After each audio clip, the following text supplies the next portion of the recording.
Yeah, I know he's a rookie. Yeah, I know he was limited in innings this year. But hey, he's just better than the other guys who are candidates to start game 3, or maybe it's a game 4. We're excited to talk about this pitching prospect in the Phillies organization. He happens to be number 1 overall in the Phillies organization, according to Baseball America. Prospect profile time on Andrew Painter. Scott Braun in Baseball America's J.J. Cooper and Geoff Pontes. Geoff, you got to see Andrew Painter in person, one of the last people to do so before he went under the knife. And then I was there at his return as well. I saw him his third to last start of 2022. Of course, he threw a little bit in spring training going into 23 before, got injured in spring training, and then sort of took their time in terms of making a decision on whether or not to have Tommy John surgery. So effectively, he missed 2 years and then came back in the Arizona Fall League. I just so happened to be on the other side of the country in Arizona for the first week of the AFL this year. And this was actually the first of 2 games on my last day there, the first week of the season. He came back on a Saturday at Scottsdale. As you can see right there, faced Bryce Eldridge as well as some other top names and prospects. The stuff was back to what it had been previously. I'd say the command and control was a little bit less pinpoint, but upper 90 stuff, getting sort of ride with some cut on that 4-seam fastball, mixing a couple of different breaking ball shapes, and showing a changeup as well. As I said, I saw his first start back in terms of a competitive setting. So the command not being crisp, I don't think is any real surprise. But overall, it was still turbo stuff, really rare in terms of movement and power. You just don't see guys like that. There's probably some nits that you could pick potentially about, extension and some things like that. But overall, Painter looks back and he looks poised to, I think, sort of get back to where he was going into the beginning of 2023. I feel like Painter's a guy who it's easy to have kind of, if you pay attention but not close attention to prospects, it's easy to have forgotten about him for a little while because, like Geoff laid out, he got hurt in 2023 into spring training, tried to rehab it, I know a lot of times fans will be like, why didn't he just get it cut on then? He lost time because of that. But getting Tommy John surgery is a serious surgery. So if you kind of have that, it could heal. You kind of often want to see if you can avoid the knife. In the case of Painter, unfortunately, it didn't work out. And it did really mean that he missed much of 2 seasons, right? So he missed basically 23 and 24 until the Arizona Fall League. So there's kind of been this like little gap in his resume here that's easily explained. But the thing that does jump out, the thing that Geoff saw when he was there in the Arizona Fall League is the stuff back. Like the key thing you want to see with a guy coming off of Tommy John surgery, yeah, there was a little bit of rust. Yeah, he's going to have to shake that off. But before the injuries, Painter was as dominant a pitcher in the minor leagues as there was. He was our first ever Baseball America Minor League Pitcher of the Year, a new award that we started. The first year was Andrew Painter's, and in 22. So you see it now and you say, okay, so the stuff's back. Well, great. As soon as the stuff's back, shakes off a little bit of that rust, you are talking already once again about one of the best pitching prospects in all of baseball. And a guy, Geoff, like the question I kind of have for you is I know he's coming off of Tommy John surgery. I know he's coming off of basically 2 lost seasons, but is it crazy to think that we shouldn't be expecting it to be too long in 25 before we see him in the big leagues? The Phillies are already kind of laying out the Painter plan and how they know they have to limit his innings, but at the same time, they know that this guy should be able to make an impact for them this year, don't they? A lot of this is just sort of positioning him to pitch, once a week, be able to skip weeks and just sort of manage the workload. So that way he's available for them late in the season and into the playoffs. That's really what it looks like to me in terms of what his recovery time would be. Kind of would have had a normal off season just based on the timing of the surgery and when he returned. And potentially we've seen guys make pretty big jumps coming off of surgery over the last couple of years.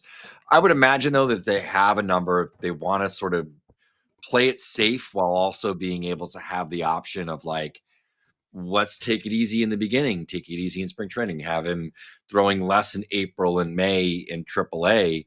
And, you really use maybe late May and June when the weather's also better in the Northeast where a predominant amount of that division in AAA's games are, or if they decide to go to Reading for whatever reason and pitch him in one of the worst pitching parks in minor league baseball, they could do that as well.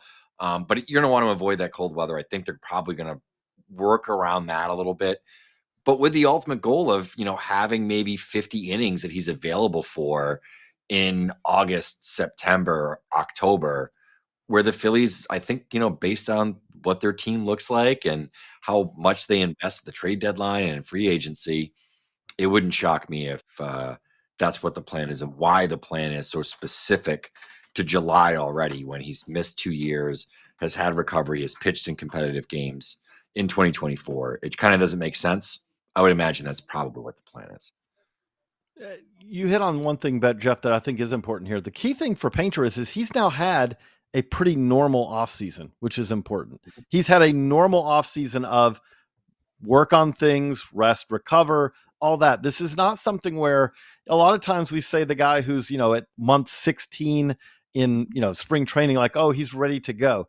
But that's not the same thing. That's you spend an entire offseason rehabbing your injury to get ready for the season. In Andrew Painter's case, he's already done all that. He's pitched in the AFL. He knows that his arm feels okay again. Then he had a regular offseason to come into. It's not going to be a regular season as we laid out with the Painter plan. But I think the key thing about this is Andrew Painter, the hope is the Phillies expect to be in the playoffs. The Phillies expect to be in the playoffs every year.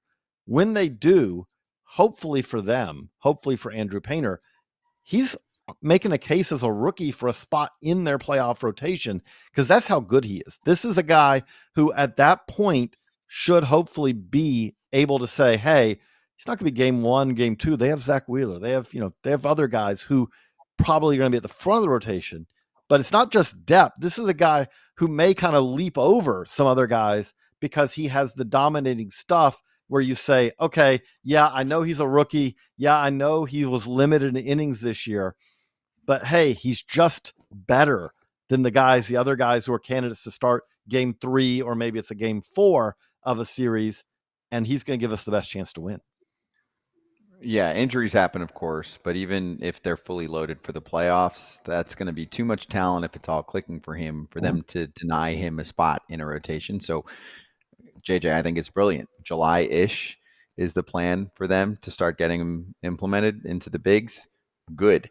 In some cases, not good. We used this on Foul Territory at one point. I'm trying to remember who I referred to, but there was like Paul Skeens is a good example, okay? If I'm the Pirates and I'm not making the playoffs on a year-to-year basis, I'm not saving Paul Skeens in year one and hoping that we need him for the playoffs. In Andrew Painter's case, I think the Phillies have enough of a playoff book in recent history here that they are okay to do this. And there's a pretty good chance we're not going to get to the end of the season and say, oh, the Phillies missed the playoffs by one game and they should have called up Andrew Painter sooner because you can't play like there's a tomorrow. Is that a fair strategy from Philadelphia? Yeah, and I think the other key part that you really want to avoid here, let's say that they have in their number, like, okay, they're comfortable for 75 innings with Painter this year or 100, whatever it is. The thing you definitely don't want, we don't want a Strasburg and the Nationals situation from years ago where it was like, well, sorry guys, but we've run out of innings for Andrew now, and so we're going to shut him down, and we're looking forward to seeing him pitch again in 2026. You want to make sure it's a long postseason now. October, you could see another 15 to 20 innings there. They want to make sure that Andrew Painter's ready to give them those 15 to 20 innings if they need it, maybe 25, because that could happen. And he is good enough that if it all breaks right, they really need those innings because he's that good. Yep, smart. And this team hasn't gotten over the hump with this current group. They have not won a World Series. So we'll see if Andrew Painter is the secret weapon in October for the Phillies. We do these every single day here during spring training. Your prospect profiles are highlighting the number one prospect in each farm system. So we'll keep going through them, and also make sure you get caught up on any that you missed on the Baseball America YouTube channel or wherever you get your podcasts if you're listening to us. Thank you, and we'll see you on the next one.